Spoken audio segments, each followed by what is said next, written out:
Assalamualaikum warahmatullahi wabarakatuh. Waalaikumsalam warahmatullahi Waalaikumsalam Bagaimana warahmatullahi Buya Rizal? Sehat?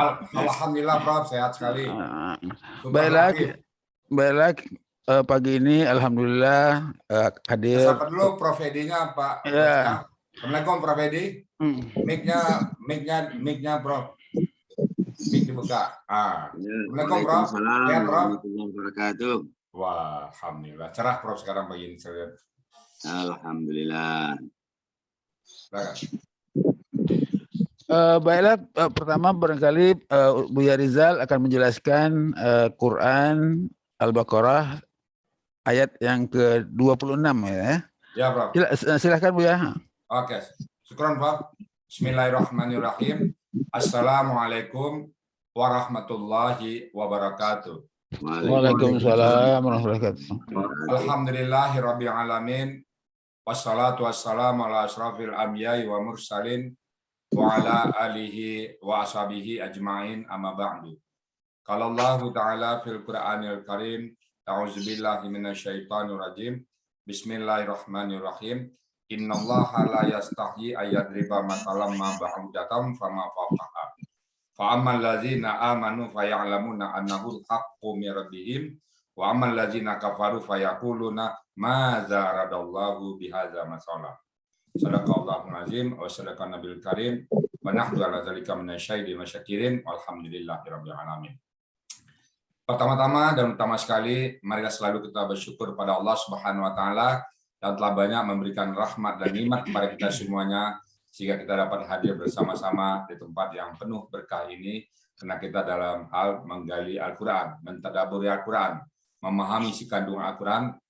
Selawat beri salam tidak lupa kita sampaikan kepada junjungan kita Nabi besar Muhammad sallallahu alaihi wasallam. Alhamdulillah pagi ini saya sangat senang sekali dikunjungi oleh beberapa orang tua saya sekaligus para ilmiawan saintifik dan dua dari ini sudah ada di depan saya dua orang profesor yaitu Prof. Cia. Saya sapa dulu Prof. Cia. Assalamualaikum Prof. Cia. Waalaikumsalam warahmatullahi wabarakatuh. Siapa Ustaz? Semoga Prof. Cia tidak meninggalkan Al-Sani ya Prof ya.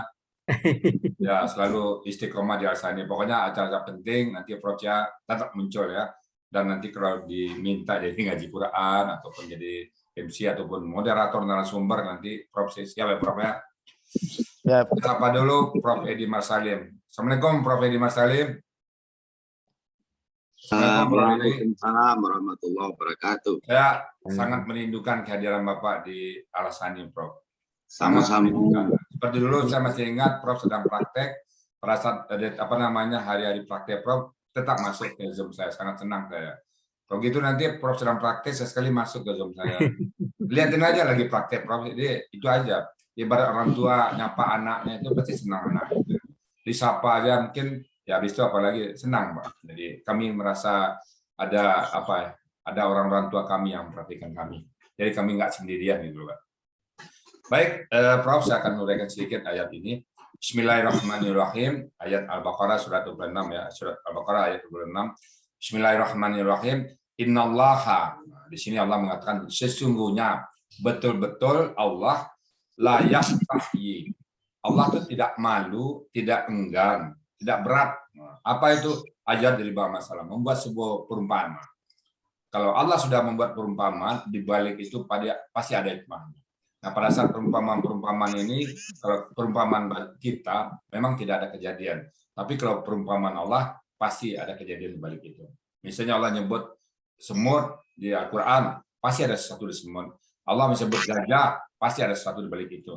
Allah menyebut apa lagi? Misalnya nama-nama menetang lain, Al-Ankabut, laba-laba, pasti kejadian-kejadian itu ada hikmah di balik itu. Nah, sekarang Allah membuat perumpamaan dengan sebuah innallaha la yastahyi ayyadriba masalam ma ba'udah dengan nyamuk. Nah, kemarin sudah kita dengar dari Prof. Cia bagaimana nyamuk mata rantainya begitu banyak ke belakang, ada dari sisi sosial, sisi ekonomi, sisi dan banyak. Nah, sekarang di balik itu fama fauqaha atau yang lebih kecil dari itu. Nah, saat inilah kita akan dengarkan dari Prof. Edi Marsalim yang lebih kecil itu apa. Saya dulu mengatakan ini pasti amuba ini. Ternyata mungkin yang kecil-kecil itu mungkin banyak lagi yang lainnya. Nah, mungkin kita dengarkan nanti dari Prof. Dimas Salim apa yang lebih kecil itu. Nah, sikap kita apa? Fa'amal ladzina amanu faya'lamuna annahu al-haqqu min rabbihim. Orang yang beriman tahu ini dari Allah. Orang yang beriman statementnya cuma satu. Fa'amal ladzina amanu faya'lamuna annahu al-haqqu min rabbihim. Yang beriman kita sikap, oh ini dari Allah. Jadi makin kita gali Al-Quran ini, makin kita gali ilmu sains, makin kita gali ilmu-ilmu yang belum terungkap, maka dia mengatakan ini dari Allah. An-nahul haqqu min rabbihim. Nah, dari Allah. Bukan dia mengatakan, oh ini ilmu saya, ini enggak. Ya, tapi sebaliknya, wa ammal ladzina kafaru, maka adapun orang-orang yang kafaru, fayaquluna, mereka berkata, apaan ini? Maza aradallahu bihadza masalah. Apa-apaan ini? Apa-apaan ini atau ini kebetulan aja. Oh ini kan hukum sebab akibat. Oh ini kan begini. Maka orang kafir yang mengatakan seperti itu. Mara ada zallahu bihadza masalah. Nah, Allah tutup dengan yudillu bihi katsiran wa yahdi bihi katsiran. Allah sesatkan banyak orang dan Allah berikan petunjuk banyak orang. Nah, alhamdulillah mudah-mudahan kita termasuk orang yang mendapat petunjuk. Nah, kita garap, kita bahas ayat ini, kita mendapat petunjuk. Kemudian kurang singkat tentang ayat ini, Prof. Edi Mas Salim. Silakan Prof. Edi Mas Salim intisarinya dulu, nanti kita bahas. Silakan Prof. Baik, saya jelaskan dulu, Ustadz. Ya. Saya kenalkan dulu dengan jamaah. Oh ya, silakan Prof. Nah, ya. Baiklah, jadi Prof.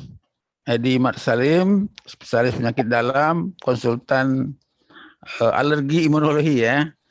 Nah, jadi saya sering memanggilnya Uda Edi nih, Uda Edi ya, karena dia 1-2 tingkat di atas saya. Orang awak ya. Iya orang awak aja, orang kalau kami bilangnya kalau di Balingka itu orang Gaduang. Gaduang itu Bukit Tinggi ya. Iya. Jadi beliau mendalami, profesornya dari bagian penyakit dalam. Jadi kalau penyakit dalam dia tahu, apalagi penyakit luar yang kita lihat terus ya.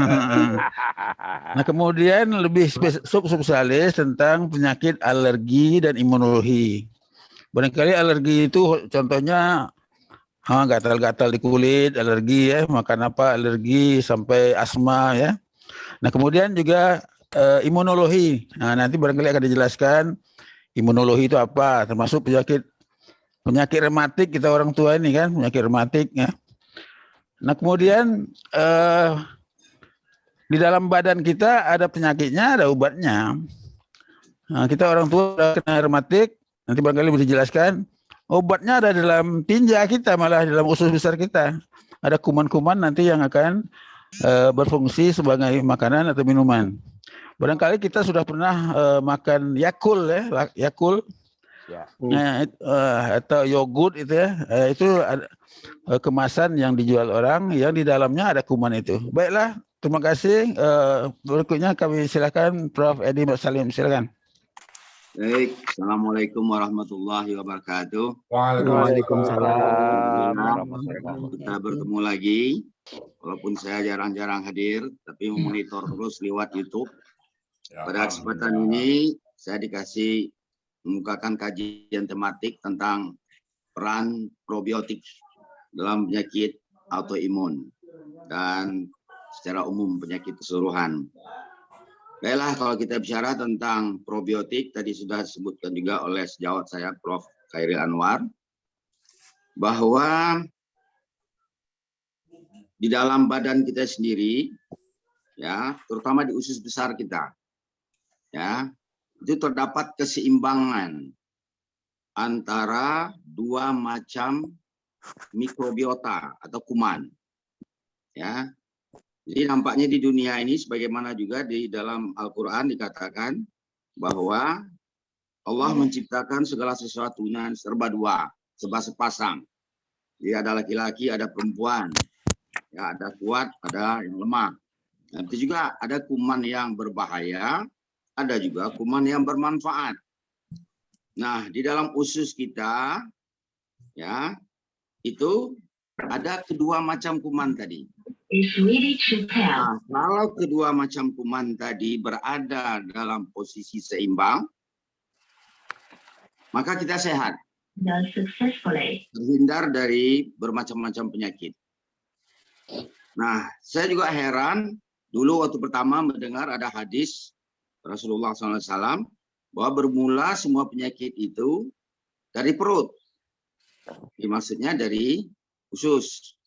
Kalau sehatlah perutnya, maka sehatlah orang itu. Nah, ini meminta kita para ilmuwan untuk lebih membahas. Saya heran loh, kenapa kok semua penyakit itu kok berasal dari perut? Sakit jantung ya sakit jantung, sakit paru-paru ya sakit paru-paru. Kok berasal dari perut? Nah, akhir-akhir ini para ilmuwan dalam bidang kedokteran, tidak saja di dalam negeri juga di luar negeri itu sangat ngetren untuk meneliti peran daripada kuman-kuman tadi. Jadi kalau kedua macam kuman tadi, yang baik dan yang jelek tadi dalam keadaan seimbang, ya, nah itu maka sehatlah orang tadi. Ya, nah tapi kalau tidak seimbang yang disebut sebagai disbiosis atau tidak keseimbangan mikrobiota tadi, itu timbullah penyakit. Jadi kalau selama ini kita sudah mempergunakan obat-obat probiotik ini yang sudah diproduksi dari luar dalam bentuk makanan atau minuman yang umumnya sudah difermentasi, seperti susu sudah difermentasi, itu dicampur dengan kuman-kuman yang tidak berbahaya tadi, yang baik tadi, kemudian diminum. Nah ini selama ini kita sudah pakai untuk mengobati kelainan pencernaan orang. Kalau orang sukar BAB, ya, atau anak-anak sukar BAB, keras BAB-nya, itu umumnya kita kasih susu probiotik.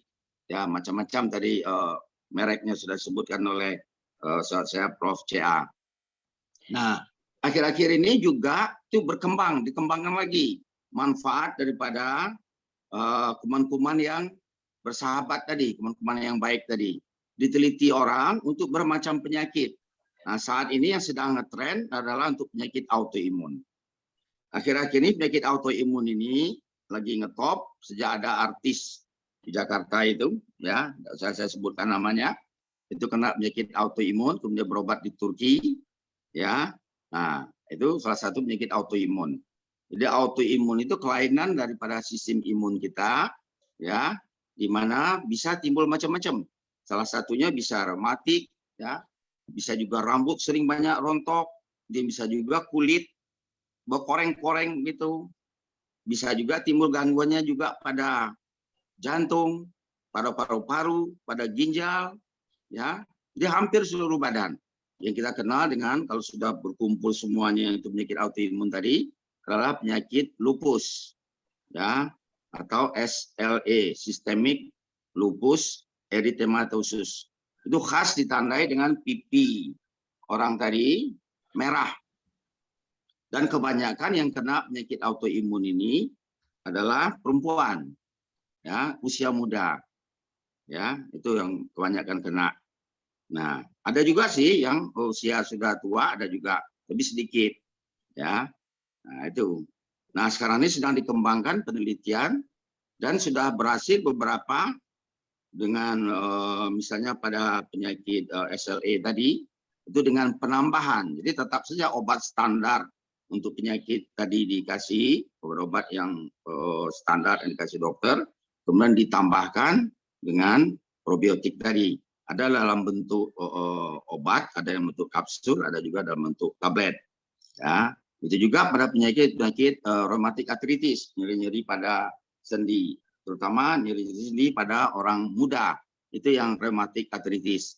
Sedangkan kalau nyeri-nyeri sendi pada orang tua seperti kita ini yang sudah umur di atas 50, 60-an ini, itu kita sebut osteoartritis atau pengapuran sendi. Karena rawan sendinya sudah pada tipis berubah jadi tulang. Nah, sedangkan yang penyakit reumatik itu yang mengenai orang muda, rheumatic arthritis. Ya, itu juga pada penyakit diabetes tipe 1, penyakit kencing manis, ada juga yang kena pada usia muda. Dari anak-anak juga bisa kena. Nah, itu juga diteliti orang dengan penambahan probiotik ini, hasilnya baik sekali. Dan juga beberapa penyakit dicobakan juga orang, penyakit jantung, ya, penyakit macam-macam. sedang dikembangkan sekarang itu. Kemarin ini ada sejawat dari Jakarta, dia ngambil S3 ke Jepang, itu penelitiannya tentang peran probiotik pada penyakit jantung, dan sakit jantung ini ada pula ini yang sakit jantung rematik, ya, yang mengenai katup-katup jantung. Nah, itulah barangkali sekilas yang bisa saya utarakan, bahwa perkembangan dunia kedokteran sekarang ini ya sudah mengacu, ya, sesuai sekali dengan apa yang disebut dalam Al-Quran pada Al-Baqarah ayat 26 tadi, ya, bahwa Allah menciptakan makhluk kecil, ya, tidak malu-malu Allah. Tentu semuanya ada gunanya untuk kebaikan kita semua. Nah, itu saja sementara dulu. Terima kasih. Assalamualaikum warahmatullahi wabarakatuh. Waalaikumsalam warahmatullahi wabarakatuh. Barangkali tanya jawabnya nanti